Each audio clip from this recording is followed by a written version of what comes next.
This is Teona DeVita, and you're listening to Misery Point Radio. Bleed down to the fucking core. You're going down for fucking more. Screw your slimy guts, driving me fucking nuts. Chainsaw in my bleeding hands as I start to cut you into. Your guts are spilling out, and I just love the sight. My kid's crawling in her cunt. I just love to lick that shit. Bury you in a slimy grave. You will rot forever there.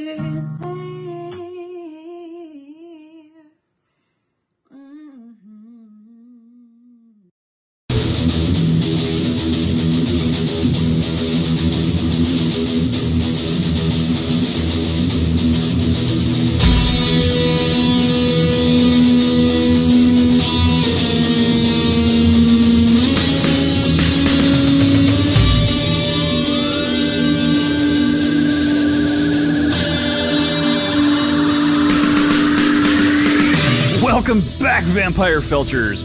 Thanks for joining me again on Misery Point Radio. Appreciate you skipping your morning enema and hanging out here instead, but have no fear, there will be plenty of time to clean yourself out later. Actually, now that I think about it, there's no reason you can't do both at the same time. I have the utmost faith in your multitasking capabilities. In reality, though, it's your ear holes you want to have clean for today's episode, because I'm about to bring you something a little different from an artist who's a little more graphic, a little more surprising, and dare I say, a little more disturbing.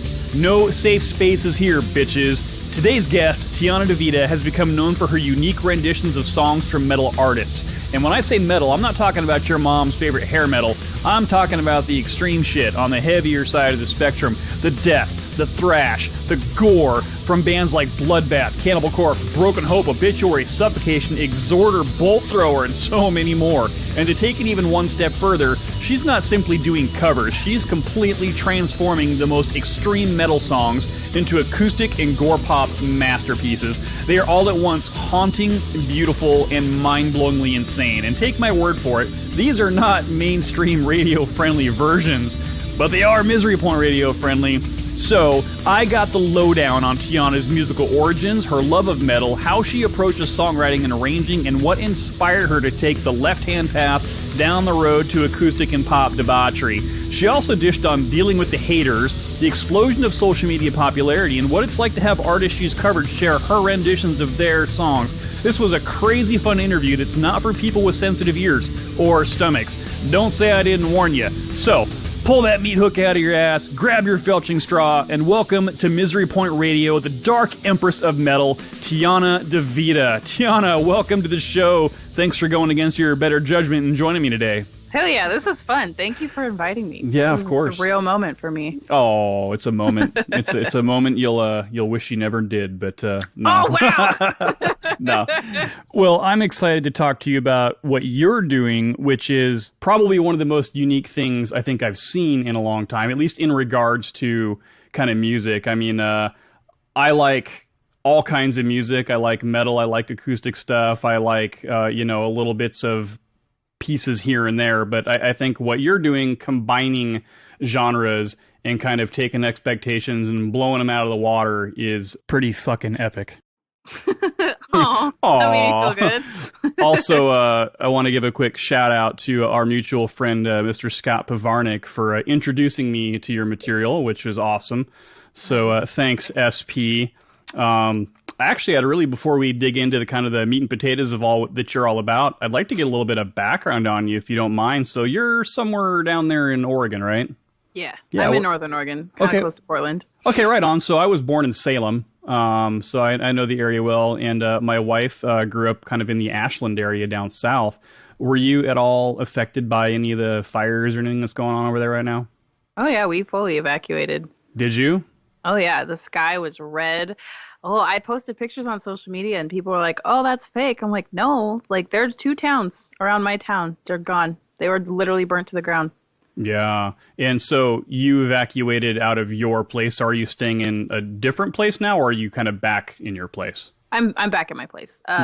They had kind of gotten it down like by 10%, and then it rained, which kind of abated the smoke, and everything kind of started to chill out since then. It's just been raining nonstop. It's pretty lucky. Yeah, we actually had, I'm up here in Washington, and we had kind of the same stuff going on a couple of towns over. We had a bunch of evacuations, and then we also had a pretty good break with the weather. The rain knocked all the stuff out, but it's still kind of sporadic. There's still some little patches that are kind of fighting the rain here and there. But glad you're okay. Glad you got away from all that madness, at least for a little bit, kind of stayed safe. Yeah, I mean, I feel bad for everyone in California. It's like perpetual drought. Yeah, it's very desert. It's really dry, and got some friends all over in California, and so yeah, they're all it's hit and miss. But so far, everybody that I've talked to that I know is doing okay. So that is awesome. Well, I'm looking around and I kind of see some things about you. Are you kind of into like the pop culture, gaming, anime kind of subculture stuff? Sure, yeah. I mean, I like all the things. I'm not. It's not necessarily a big part of who you are. No. I mean, I like those things, but I don't know. I wouldn't say that I'm like deeply invested in any of the things. The only things that I would say are like a bigger part would be music. Yeah. Oops. Well, that's good, because that's really what we're here to talk about today. Number one, I really like acoustic music. Number two, I really like metal. And number three, I really like things that are different. So how did you get into playing music? How old were you when you started playing? Oh, very, very young. I think I was probably... I can't speak on the first instrument I ever played, but probably when I was like 7 or 8, I started learning piano, getting piano lessons, and it's just kind of gone from there. Like piano, and then in middle school, I played all different types of woodwinds and band instruments. I think when I was about 16, I was introduced to metal for like the first time. So I listened to rock, but not metal, and then was immediately in a metal band for about 2 years. We did hobo tours, up and down the West Coast. Right. They're all kind of hobo tours, but, a little hobo tour. And then I stopped. That's where this started, I guess, would be the way to put it. The guy who suggested I Come Blood, I was briefly in a band with, so. Okay. And that band that you were in, what role were you? Were you vocalist? Did you play an instrument? No, I was vocal. I couldn't play. I could play the keyboard at the time, like just the piano. Nobody wants to hear the clarinet in a metal band. So. Well, I don't know. Clearly, you would be the one to make it happen. And hey, they got like flutes and Jethro Tull, so why not a clarinet in a metal band? I've heard a lot of special. Yeah. So you started playing kind of when you were really young, and started out on piano. When did you start singing? I wish we could talk to my mom about that. Pretty much came out singing. I mean, a friend was over here a few weeks ago, and he was like, "You're so laid back," and blah, blah, blah. And I was like, my mom would disagree.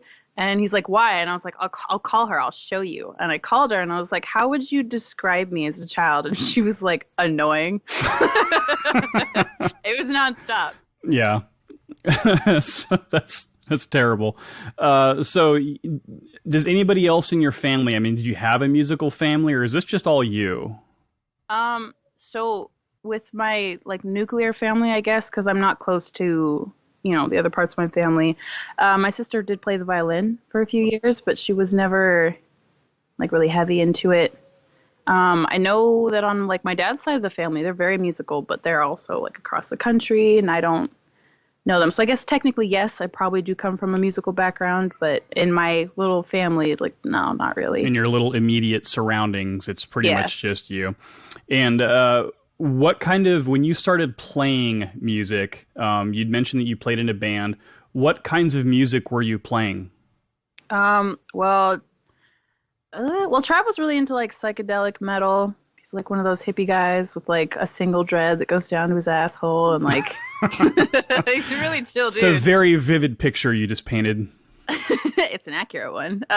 We did a lot of that, but it was pretty much whatever sounded good in the moment. So it would probably alternate between like a death thrash sound and then the psychedelic whenever he was feeling funky. Yeah.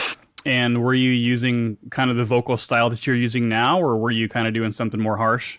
Oh, I was full on was growling. Yeah. Full on screaming and growling. That's awesome. Yeah. So as you were kind of learning and progressing musically, instrumentally, you kind of started branching out into, it sounds like, kind of the more heavier spectrums of the genre. What were some of the first metal bands you'd say you got into? Well, I feel like that's probably, I feel like it's pretty standard. Like, I think Cannibal Corpse, and then Obituary, and then it went on from, from like classics. Oh, a big one was Bolt Thrower. Yeah.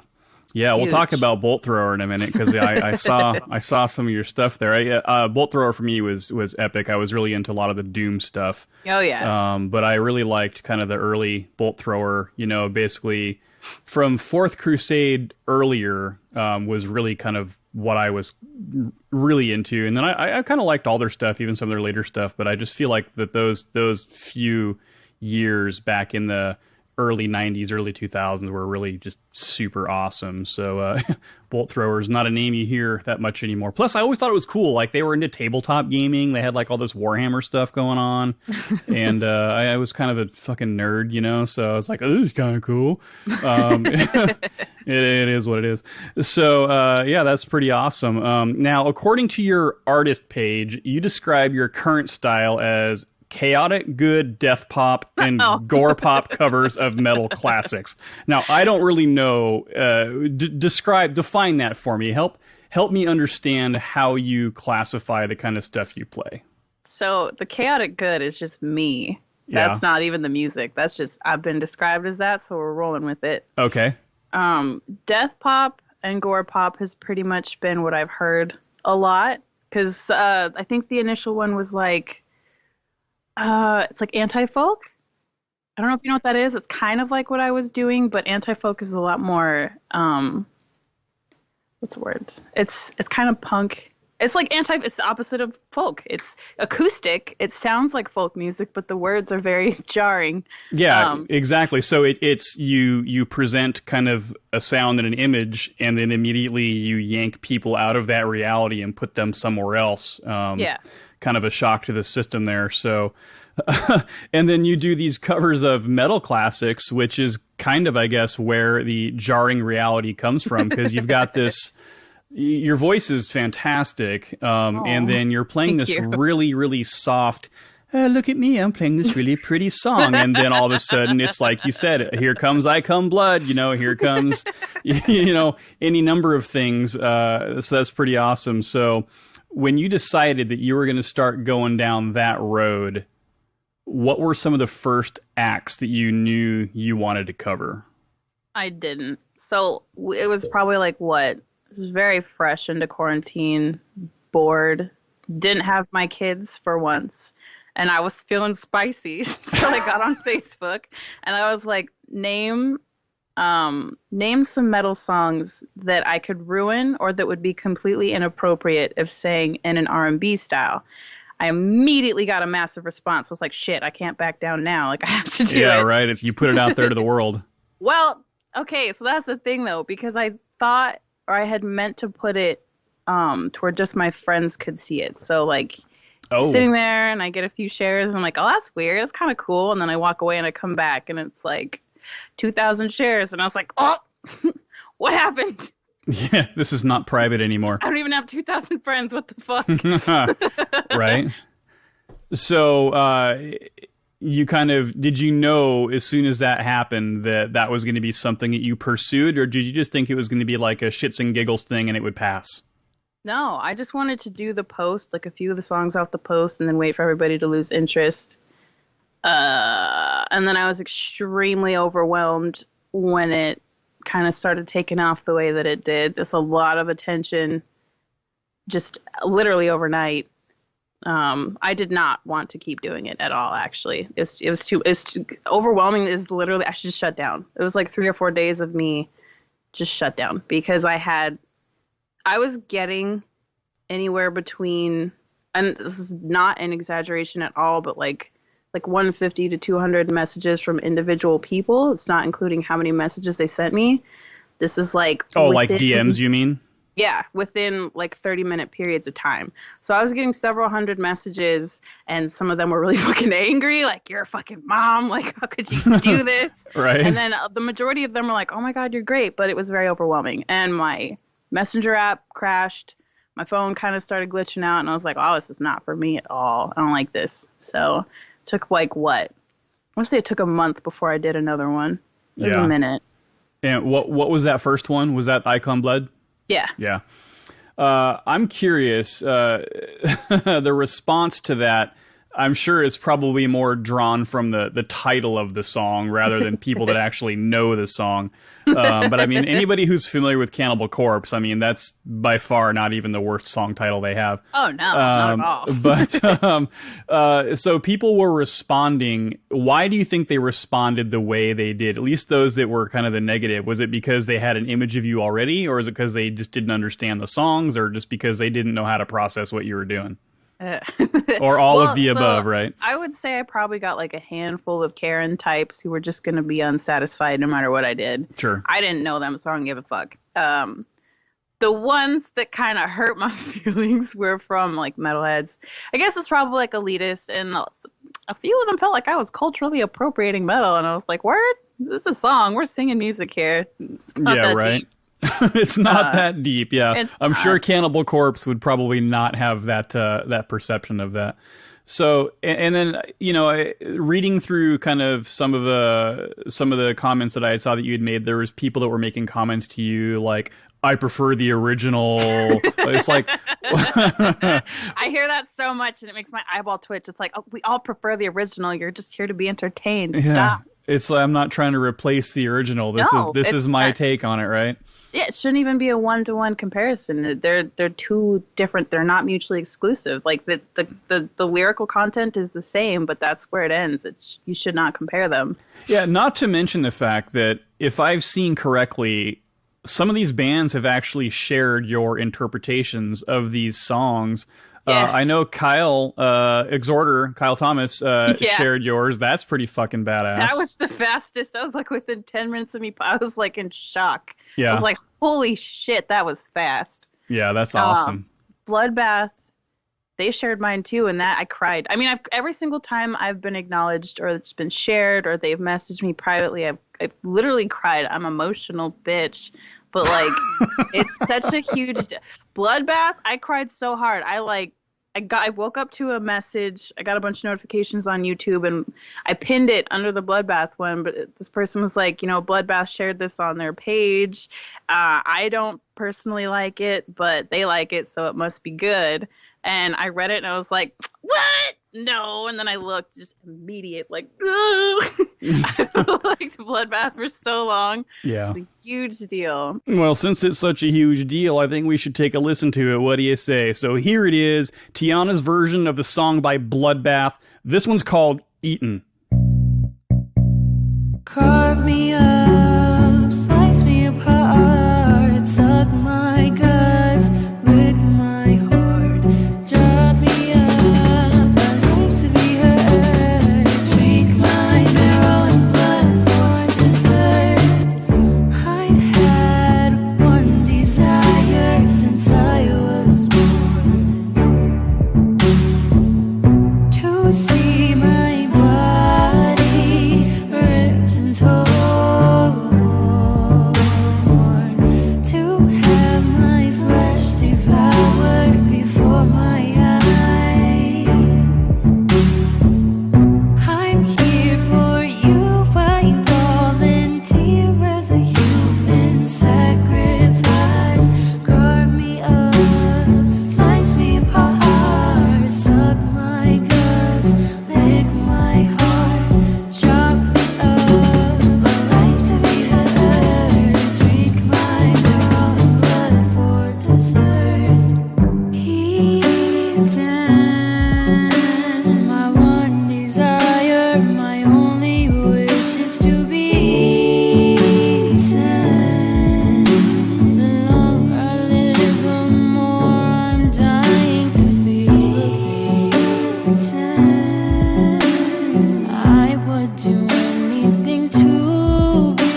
desecrate me, tear me limb from limb, eviscerate me, chew me to death,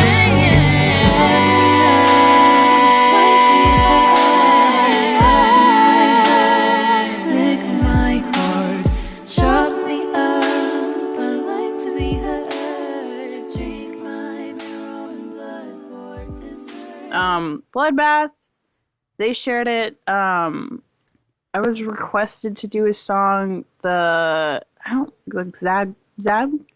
band. It's like the South African band, or they have like this long ass name and it's like an acronym. They asked me to do Veil of Moonlight, so I did that one. Obituary started following me on Instagram, which made my heart drop into my asshole. I was like, whoa, that's intense. That's pretty awesome. Yeah, I saw your cover of that, and then also a funny post from just I don't know, not too long ago about you being bamboozled. Did you figure out how to fucking do Body Bag? Because as we all know, maybe there's some obituary lyrics that aren't really there. Or did I read into that wrong? And that was actually about something else entirely. Well, no, it was a guitar that I just bought. So my guitar broke. It was set against the wall, and my daughter's rambunctious. She just was like, fuck your guitar. And it snapped. I tried to glue it back together, and it was such a dumbass idea because I didn't have clips, so I used a wrap. Right. With fucking this giant bottle of like super thick Gorilla Glue, so the wrap's like just permanently stuck on my guitar. Just like covers the frets. It was a mistake. I ordered a new guitar. It was an Ibanez. A lot of people love Ibanez. I've never used it, but I was like, you know what? It's good enough for these people, and they're great. It's good enough for me. I was so focused on getting a different body style for a different sound that I didn't notice the thin line part. I also didn't. I shop online so much that I'm like I focus really hard on the product dimensions and what exactly I'm getting, and it literally was advertised. The guitar. The box is supposed to be like 11 and a half pounds, and it's supposed to be 44 inches. Right. And the guitar gets here, and it's like barely 40. The package weighs like 9 pounds. I was like, what? Where's the rest of the guitar? And it's not little. It just isn't as big as my Epiphone. So I was I was a little nonplussed. I took it to Guitar Center. I was like, can we please change this? And they were like, it's not a bad guitar. Just hook it up into an amp, and we're rolling with it. That's what I was bamboozled by, was the guitar. The guitar itself. I was so upset. Oh man, that sucks. Yeah, and you know the Epiphone you're playing is more of a dreadnought style, so it's definitely a bigger, kind of a heavier sound to it. So, but your play style, you definitely have that. At least as far as when you're playing the acoustic stuff, you've got this kind of a really mellow folk rock inspired finger picking technique that's kind of very casual. And then, of course, when you sing, it's very, very melodic, very kind of R&B bluesy inspired. But then you've got these amazingly graphic lyrics, which I love. Just yanks people out of their comfort zone. I think, when I hear songs like, felching vampires and can't fit her limbs in the fridge, it's just so fucking funny. And it is funny. And yeah, I mean, it's also, but it's born of a place where you genuinely like and appreciate the music. So it's not done, for instance, as a parody or meant to make fun of it. It's a little bit of parody, but it's not. I'm not going out of my way like this is stupid. Like, no. Yeah, exactly. Like, oh fuck this, I'm gonna fuck this song up like this. So yeah, how do you go about when you're looking at these songs and you kind of know the source material, what the song sounds like? How do you decide how you're going to change that up a little bit? Do you hear like a different key in your head? Do you decide you're gonna try to do it a certain way, or is it just kind of whatever comes out comes out? Well, so it kind of depends on the song. So, Cannibal Corpse, I Come Blood, the first one that I did, I sat there with a pitch tuner and figured out what he was singing in or what the guitar was playing, and I tagged those notes and then just did those chords with the root note. Right. And and I kind of followed the rhythm of how he did it. Cannibal Corpse is my favorite to do because not only are their lyrics ridiculous, like I can be entertained by working on it because it's entertaining. Whether you don't like it or like it, you have to admit that it captures your attention because it's a little ridiculous. You know, it's great. Theirs are easy because it kind of already has like a pop structure. Like there's a verse, there's a chorus, there's a verse, there's a chorus. Whereas a lot of metal's like a story from beginning to end. Sometimes it doesn't even have that. Just angry words. No rhyme or reason. Yeah. If it's a song that I haven't heard before, then I won't listen to it. I'll just look at the lyrics and go with whatever I'm hearing. Oh, wow. And then after I posted the video, I will listen to it. If it's a song that I haven't heard in a minute, then I will kind of go off what I remember. But yeah, it's kind of how I do it. There's no special way. Some songs, that's why the last post I did, I asked for nasty song suggestions. Mm-hmm. I can't focus if it's not ridiculous. Yeah. So yeah, the post was funny. It was like, send me some fucking nasty stuff, seriously nasty stuff. And I assume not that disappointed either. Yeah, I was going to say, I'm sure that your feed exploded. I know that I think I threw out there, me hook sodomy, but I think you were like, oh, fucking more Cannibal Corpse. I've already done that. No, I love Cannibal Corpse. I'll do all the Cannibal Corpse, but I do worry that people are going to be like, could you fucking do something else? Yeah. Like, how many people have been like, you do Addicted to Vaginal Skin? I was like, I'd love to. Yeah, why not? When you're putting these together, I mean, when you're arranging these in a new format, do you find yourself just like laughing your ass off as you're going like, oh, this is gonna be fucking cool? Okay, so I Come Blood took about 15-20 minutes to I don't want to say compose, but arrange how I was gonna do it. 15-20 minutes to figure out. There's 3 hours of takes because I'd get to piston or maggot filled asshole and I would start laughing because it's stupid and I can't do that. I can't pee in buttholes. What was it? My semen is bleeding. I don't have semen, so I'd laugh there too. Like I'd all the way to semen and be like, fuck. Even in the one that I posted, I kind of started to break a little bit because it was ridiculous. Well, I guess you're not really going after that air of realism, though, so I think people will forgive you for it. In fact, if anything, it probably makes it even funnier that it's being sung from a different gender perspective, which is just fucking hilarious. Oh, yeah, I couldn't do a lot of people wanted me to do Anal Cunt right. from their one super sarcastic album, just dry as fuck. And I couldn't do any more than I respect your feelings as a woman and a human because it sounds genuine when I'm singing it. It sounds like I respect your feelings. Which clearly you don't. Yeah, that's awesome. Yeah, I really, it's really funny too to hear that stuff and then hear like multi-harmonies going on, or, some cool kind of like maybe slightly electronic beat in the background. So you don't just do acoustic either. There's definitely some of these that have a pop element to it, or some that have kind of a different kind of a rhythmic vibe, electronic vibe almost to it. How do you decide which route you're going to go? Is that just like, I've already done 4 acoustics this time around, let me do this fucking crazy reverb inspired slow down thing? Or well, no. So I get really butthurt because a lot of people don't like the poppy versions. They prefer the acoustic, which makes me sad because the pop versions take so long. Bloodbath, that took 5 weeks and it still sounded like shit. Like it's hard. I go through kind of like whatever I don't want to say whatever I feel like because I'm not going to lie. Scott has had a pretty what's the word? He's had a pretty good hand in helping me figure out what I'm doing because I didn't want to do this. And then I don't know how to put it. He's just like really laid back and easy to talk to. And he's got a lot of clarity on shit. Just like a really chill guy. So when he's like, hey, maybe do this one. I'm like, I'll take 5 weeks, but I'll do it. Yeah. Yeah, no, he's a supportive dude. He definitely looks Oh, yeah. out for artists, and you know, I feel the same way about him, Scott. So He's a good yeah, guy. he's a hell of a dude.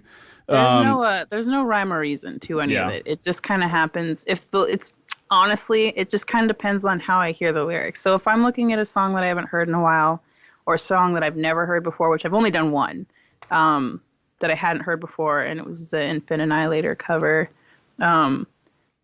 You can look at lyrics sometimes, or I guess I will look at lyrics, and sometimes the way the words are written, or like the way they're set up on the page, you can kind of hear how it might sound. So whatever pops into my head right off the bat is typically what it ends up sounding like. The acapella bolt thrower probably ranks up there in one of my favorites, again, because I love bolt thrower.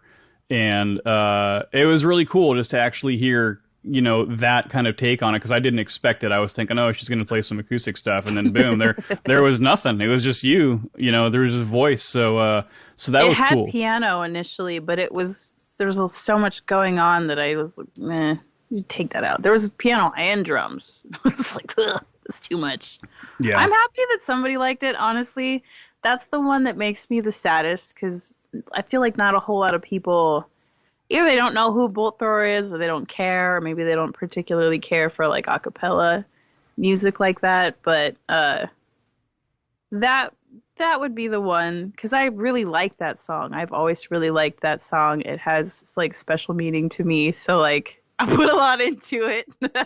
Yeah, for sure. Well, let's check this out. Here it is, a quick clip, dare I say, the world's only a cappella version of World Eater by Bolt Thrower. Check this out.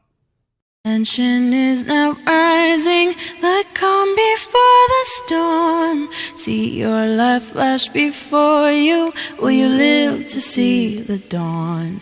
The enemy is now approaching, with bloodlust in their eyes. Intense fear is overcoming, for now death you will defy. As the battle rages on dead and wounded bodies, carnage all you see. The white hot blast, the melting flesh, the screaming pain in agony. You stand alone, the final parody. As you realize your mortality, you cannot change your destiny. To die at the hands of the unknown enemy. Your death you can't deter. As the silence returns,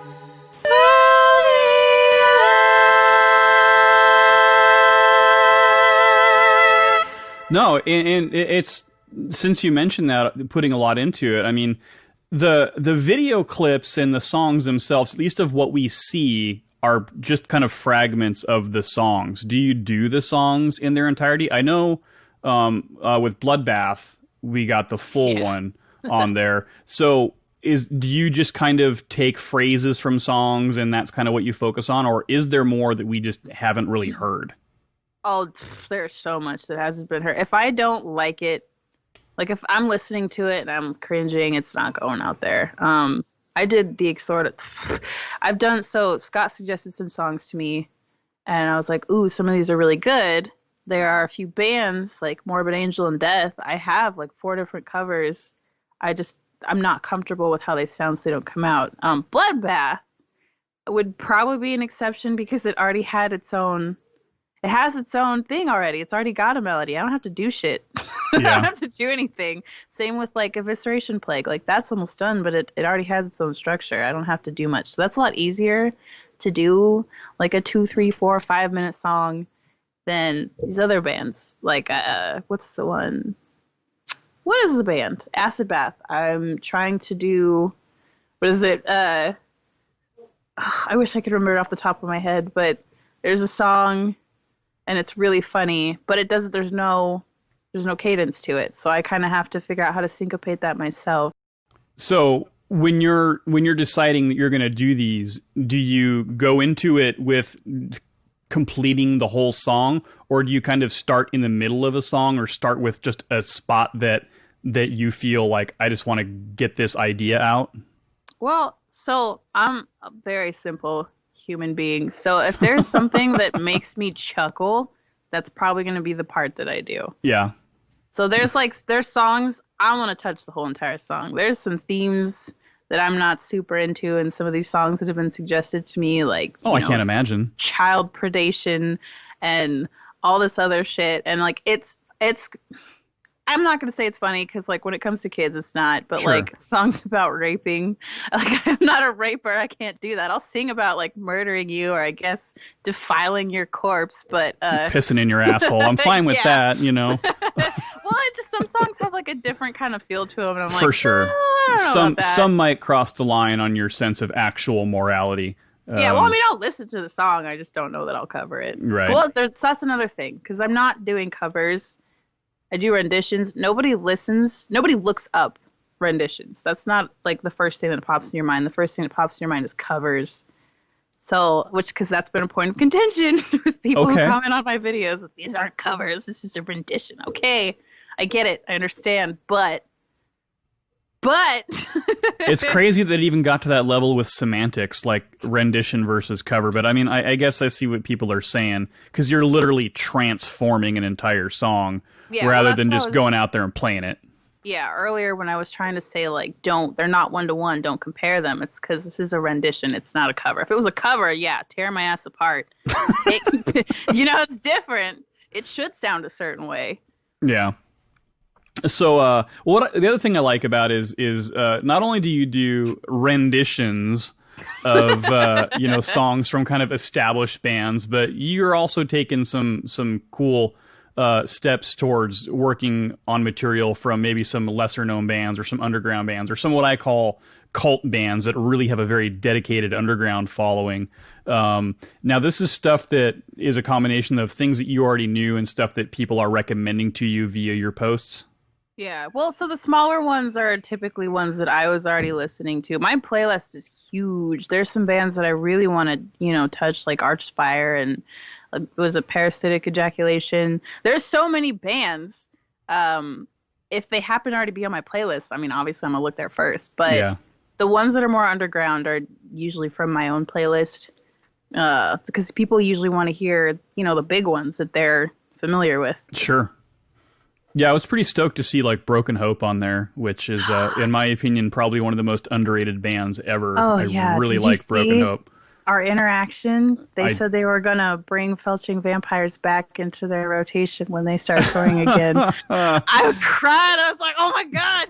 Yeah, that's pretty epic. Plus, I mean, that song rivals Cannibal in its lyrical content. So the lyrics were great. Great. Definitely awesome. So I was curious, when you're doing these, do you run these by anybody ahead of time and say, hey, Mom, come check out this song I'm about to do? And, Okay, so I did. Yeah. The only person that I really kind of run it by is Scott, but he's like, I like everything you do. You're not fucking helping. Yeah. I did run it by my mom, but she's just as hypercritical as I am. So, like, even if I think it's great, she's going to be like, well, this part sucks. And I'm never going to post it because I'll agonize over it. So for the most part, I don't want it. I don't want to know. It's out there. It's done. I will literally turn my phone off when I'm done because, it's like rejection. I don't want to be rejected. I don't want to see it right away. Sure. So I'm guessing that this isn't something, at least because I didn't realize this project for you is a relatively new project. So this isn't something that you're playing live. Is that in the cards down the road? Is that something you've thought about, taking this project to that level? Like doing shows? Yeah. Well, I don't know about like doing renditions or covers live, just, because of legal reasons. That's why I don't have them up on any streaming sites. I want to be able to see if I can get, like rights to post. Sure. Do the whole royalties deal before I do any of that. I don't know about live. If I can get like rights for that, and if there's ever enough interest generated, then yeah, I don't see why not. Yeah. And what about other stuff you're working on then? I mean, obviously you're stuck home now and you're writing and you're making the most of it. But is this kind of a project there that's just a time filler project, or do you see this as being something that you pursue further when the timing is right? I'm honestly just kind of going with the flow. I feel like, and I get like reprimanded a lot, but I feel like if stuff is meant to happen, it will. I need to not stress myself out so much in the meantime, because I feel like if I really dedicated all this energy, it's not, and it doesn't work out, you know what I mean? And because I Come Blood was not but a fairy fart. It literally was just, it was that. And then, what is it? It's like at 200,000 or 300,000 views on Facebook right now. That was that was nothing. But I tried, like Bolt Thrower, I put a lot of effort into that, and I felt that, and like nobody gives a shit. So it just kind of depends on how it goes on its own. It's kind of funny when you mention that you might have a piece of work that you're really passionate about, and other people don't see it for either the level of work that went into it or just kind of what your goal was. But that always kind of irked me when I was playing a lot of shows, and I did a lot of singer-songwriter stuff many years ago, just me and my guitar. And I'll tell you what, there's nothing that's more vulnerable than just you up there unaccompanied by anything. And sometimes you feel like oh man, I fucking nailed it. I just killed it. It was awesome. I was that was awesome. And then you get like the one guy out there who's like, yay. I'm like, really? You know? It's like, wow, I'm going to go cry about and this then later. the song that you just completely fuck up, people are like, ah, you know? Yeah. I call it like the Nirvana effect, you know, that people will just appreciate the raw, just not non-polished version of anything, you know? So, but yeah, it's kind of a shame when people don't always see your work as you had intended. Now, do you do all your own recordings? Do you have people help you with those? I am poor. I could not afford that. I literally do everything on my phone in GarageBand. This is not an exaggeration. Every single song that you've heard is done on GarageBand, and that's not the acoustic stuff. The acoustic stuff is just done. You're just filming it and you're live doing it. Yeah, yes. Which is another reason it's so short. It is so fucking annoying to go through like 500 takes and like sit through and listen to the whole fucking thing. Like if it's a minute or less, then I can kind of go through quickly and see where all the fuck ups are. But if it's like a 5-minute fucking song, like no, I'm not doing that. Yeah. No, it's true. No, do it on my phone. I don't have people, unfortunately. I'm not at that point yet. That's amazing though. So there's this mentality out there from a lot of artists that people will procrastinate. Oh, I got to make sure I get the right equipment. I got to make sure I get the right setup. I got to make sure my room is right. And then you fucking end up talking yourself out of doing anything because the situation is never perfect. And here you are recording shit on GarageBand on your phone and getting hundreds of thousands of views and shares and comments and people stalking you or whatever. But you know about that, huh? Well, I don't, but I was just guessing. It just goes to show you that what you can put out the material in whatever form you want to put it out in, just to get something out there to the world, and down the road you can kind of tweak it as you go. But release your stuff, do something, show somebody something. Don't ever talk yourself out of doing it because the situation's not perfect. And I think that you're a prime example of that. That's pretty awesome. It still blows my mind, a joke for all the listeners out there when I was trying to set this up with you, like, hey, have your microphone and all this kind of stuff. And you're like, oh, fuck. No, I literally was like, oh, I'm gonna call Scott. How do I fix this? I recorded everything on my phone with, I was like, oh, okay. Yeah, I literally sat there. I was like, okay, how do I tell him these are props? Well, either way, I mean, I was blown away. I just thought that was super cool. I was like, all right, it's one more level of awesome to kind of celebrate. So now that's good advice though. I don't even adhere to it all the time. A lot. There's like in my phone, there's literally 30 gigabytes of things that will probably never see the light of day. That's just videos, that's takes that maybe were good, that's all these different songs. Just like I didn't sound good, or I had a fucking wonky eye that day, or like drank one too many White Claws. I doubt anybody gave a shit. Don't judge me. Like nobody probably gives a shit but I give a shit, and that definitely stops me. I wish I could follow that advice more closely. Yeah. Where Well, quality equipment is concerned, though, I can't relate to that because I cannot afford quality equipment. That's not happening. If I wait to be able to afford, I'll never be able to do it, ever. yeah. Yeah, you got to work with what you got. And I think that's the kind of the moral of any story is, if you're an artist of any kind, it's never going to be the ideal situation for you. Most of us don't have unlimited income or the ability to, even just from a time standpoint, to go out and do that. So, but for the record, you could have sent your busted ass guitar over to Scott and had his ass fix it, but probably cost you more to ship it back and forth than it did to just replace it. But come on, Scott, come out to the West Coast, fix some shit. So now, do you collaborate with anybody, or is this all just everything is you? Do you have friends that come over and jam with you or kind of just sing with you or anything like that? Oh, I have a lot of answers to this question. Oh boy. Okay. So I've done a lot of collaborations that we're not done with them yet. And I'm very, very happy that these are people who are interested in like making higher quality music than I do. There was one person. This would be the off the record. I mean, if you share it, it is what it is. Like, he'll fucking live. But I interact with him, and I'm like, oh, he's funny, he's cool, and I've heard he's really good at what he does. So I was like, fuck yeah, like, why not? Let's do it. He wanted to write a song. He did. He wrote a song within like an hour of reaching out to me. It's very short. I could probably send you the fucking link to it. He told me right off the bat, like, there's no rush. This will be great. We can take as much time as you need. I'm not going to be one of those guys. And then he was so aggressive about pushing it out and having it be done that it was done within 48 hours. And I had mixed it beforehand. Mixing literally just meaning like I adjusted the gain and I compressed it a little bit and like literally nothing. There's no effects, nothing. I sent it over like that. He threw a huge fit. He needed naked vocals. He wanted to do it himself, his way, the right way. And I was like, I will trust the process. Wow.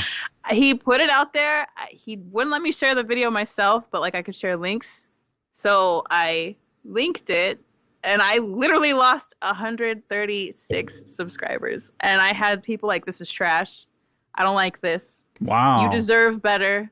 I'm just like, damn, this hurts. That's so crazy. Now I'm a little weary. I'm a little weary of collaborating now. Well, that was an incident of somebody though that you probably didn't really know that well. What about musical friends or anything like that? People that you know firsthand. Well, so I haven't really jammed with anyone in a minute, but Trav, I used to love going over there to his house, and there'd be some other people there like T-Wall and Joe, and they would rap, they would do guitar, play bass, drums, the whole nine yards. That shit was fun. Since I've moved out here, I've tried. I'm just probably such a creepy person, but I've tried so hard, like, come to my house, let's play music. Because, like, I'm obviously reaching out to a certain type of guy, or even girl. I've reached out to girls and guys. Like, they've made it clear they play instruments. I'm like, dude, fucking come hang. Like, let's play. And they're like, you gonna murder me? No, I'm just lonely. Come play with me. Please. Yeah. I just need a friend. Yeah, well, I moved up here from Medford. Okay. And I'm currently in, like, I said close to Portland, a little closer to Salem, but I'm in that area. Okay. So, like, I was 18. I'm about to be 25. God, I'm so old. Getting there. You are. You're a fucking old hag. So old. Look at all these gray hairs. That was like 6 years? Dude, I can't do math. It was like 6 or 7 years ago. Mm-hmm. I think literally this last 12 months, I've actually finally started to make friends, common interests. So, yeah, for jamming, it's probably been 6 or 7 years since I've actually jammed with someone. But I do have musical friends who are like, who do those things. I just don't live there anymore. Yeah. And I am doing collaborations with people that I do like. There are, like, taking it slow, doing everything the right way, really caring about what they're doing. Yeah. That is a thing. It's just, it'll be a while before anybody sees it. And in the midst of all of this stuff, I've seen a couple of tidbits. You're still doing some original material too, right? I mean, I'm trying. Yeah. I would like to know what inspired the following lyrical passage, okay?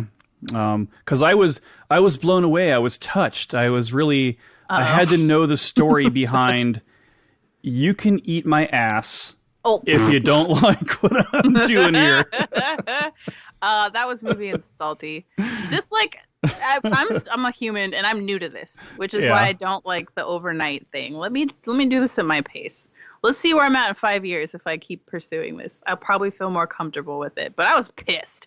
I had like 10 or 12 different people like, this sucks. This is trash. You're ruining metal. Blah, blah, blah. And I was like, I was like getting triggered. So, hashtag triggered. So that was your response to the fucking haters and all the people that were shitting on you?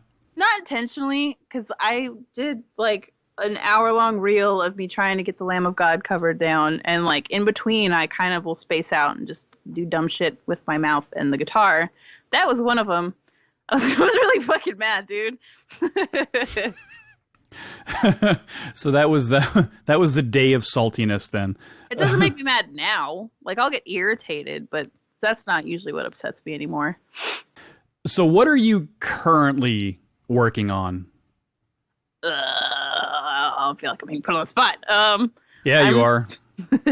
Like, with my own stuff or with covers? Because either way, there's a whole list. Yeah. Well, with my own stuff, I'm kind of struggling because there seems to be, like, my audience seems to be split. You know, seems to be a lot of people who just really like the acoustic, and a good amount of people who like the pop. I mean, they really don't seem to like they'll like one thing but not both. Sure. You know what I mean? They don't like all the things. So I'm kind of... So you got two crowds. Yes, and it sucks because I have like teeth in the bathtub. It's mine. That is acoustic, you know? So there's probably people who like that. But then I have like Maggot Theater. It's very poppy. I have not introduced it to the world though because it's so poppy that I feel like people are going to be like, ugh. I mean, it's a nasty song. It's great. It's just... You know, it might be a little bit much. Well, considering all that I've heard from you now, I don't think that anything can be, quote unquote, a little much. I mean, because let's be honest. That's fair. Everything you do is a little much. But I feel like, though, I managed to be as laid back about it as I can. You're like, nah. Yeah, well, it's funny because, you know, listening to you sing and then listening to you talk and then listening to you play and then still having this, like how your voice sounds and then just hearing those lyrics come out of your mouth still cracks me the fuck up. I'm not going to lie. I mean, I find the humor in it, but I'm also wowed by it. Like, it takes some balls to kind of take that kind of material and really twist it into something that's completely transformative. So what other renditions, I almost said covers, what other renditions are you working on? I mean, I saw that there was this huge epic list at one point that you had written down that had a bunch of... Still have it. Yeah, you still have it? Still working through it, but some of the songs aren't... Some motherfucker put a fucking song on there, and it was like an hour of just guitar. I'm like, you want to make guitar mouth noises for an hour? Are you on crack? What the fuck is this? I still go through it. There's only a few songs on it, though, that are, like, truly kind of, you know, morbid. Like, I can appreciate all styles, but I really have a very short attention span. So if it's not just way out there, I'm not going to be able to do it.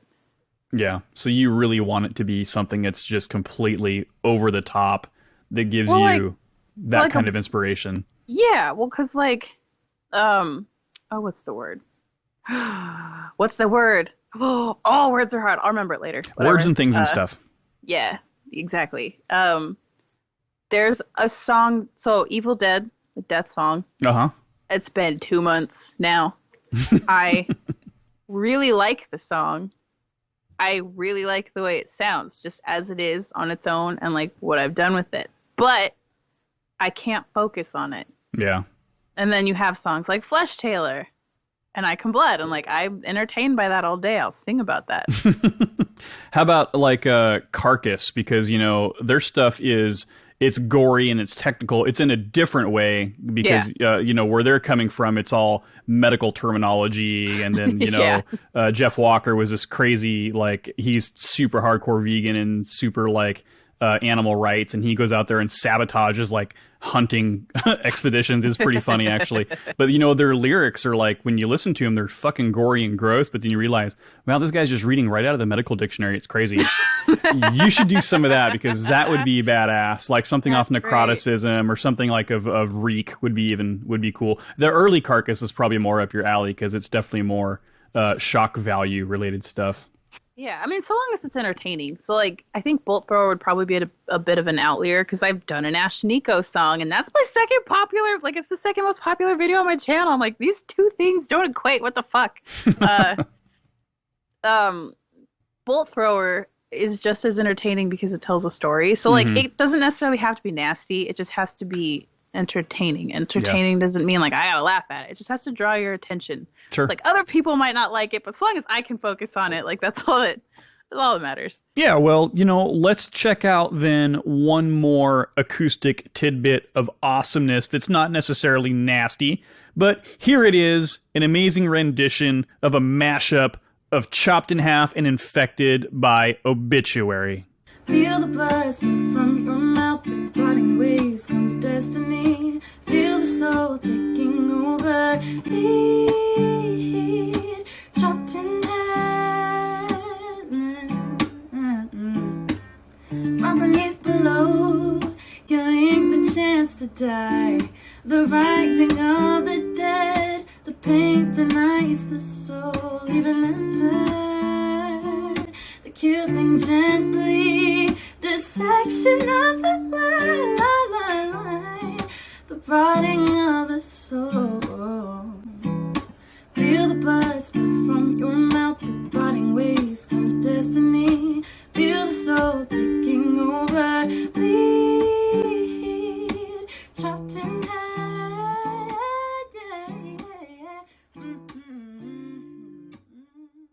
Fucking awesome.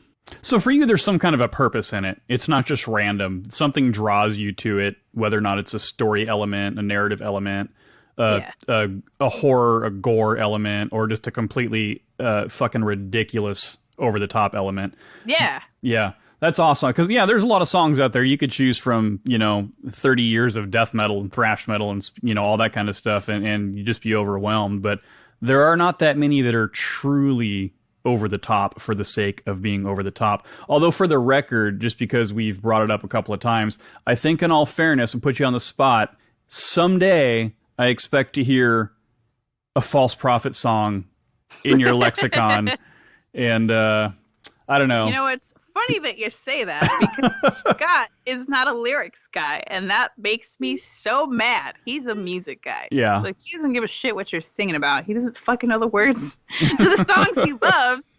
He just knows, like, that part. So I have literally fucking asked him, hey, Scott, can I get some lyrics?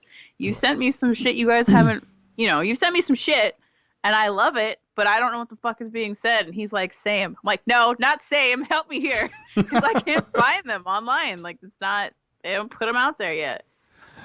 Hook her up, SP. I'm just saying. Yeah, I would have done it right now. Yeah, so, well, that's awesome. So there's still plenty of stuff in the hopper, though. You're not running dry on material at this point. It's motivation. It's not even motivation. It's like getting out of my own head, really. Because I have 2 spiral notebooks right now. They're just filled with all different songs, chords, like ways that I could do things different. Like I have up in the header of all of them. There's like the title of the song, the name of the band, and then it'll have like what key, what chords I'm using, maybe like the tempo, like all that shit. So it's all listed out. Like that's what, like 100, probably like 110. There's a lot of different songs. I just don't have the heart. Yeah. Yeah, well, you've got the heart. You just have to, you gotta dig in deep and rip out those guts and get the motivation going for sure. So, well, this has been a fucking awesome, hilarious, fun, super amazing conversation. I'd like to thank you for hanging out today. Tell everybody in the radio podcast universe, how the fuck do they find you on social media? Where do they go to follow you? Tell them where all the good stuff is. It's literally my name everywhere, because I haven't thought of a stage name yet, and that's how you get stalked, by the way. Don't use your name. If you're a fucking artist, be smarter than me and don't use your fucking name, because you will have weirdos drive up from California and knock on your door because you blocked them. So, like, just Jesus Christ. Pick a name. It's my name. You just got to type my name and you'll find all kinds of shit, I'm sure. Okay. So that applies to Facebook, Instagram, YouTube, TikTok. You just Google. It's probably a whole hot mess of shit there. Yeah, so type in Teona's name and beware because you don't know what you're getting into. So awesome. Teona, thanks for joining me today. This has been a blast, and I look forward to seeing what else you got coming down the road. Oh, thank you. I'm going to go cry now. Oh, tears of evil, perverse joy, no doubt. And while reducing guests to bloody tears is not the ultimate goal of this show, sometimes people become overwhelmed when faced with the reality of their epic levels of awesomeness. Achievement unlocked, trophy earned, level up, and while I'm pretty sure Teona did not actually go off and sob herself into a stupor, I am positive that she appreciates all of the overwhelmingly positive support she has gotten so far. And to all you haters, the message is clear, and I quote, "You can eat my ass if you don't like what she's doing." And when you're done at the salad bar, don't forget to subscribe to Misery Point Radio on your favorite platform: Spotify, iHeartRadio, TuneIn Radio, iTunes, Google Podcasts, and now even on Amazon Music, and so many more. And do me the flavor, please. Like, follow, and share the pages on the social media propaganda places, like the Book of Faces, the Instagrams, and the Tweety Twatty place. And bands, submit your music and EPKs to miserypointradio@gmail.com. I'm currently working on something that I meant to do a long, long time ago. So, time to make some new shit happen. Finally. And as always, thank you so much for listening and supporting music and art, and I'll talk to you next time on Misery Point Radio.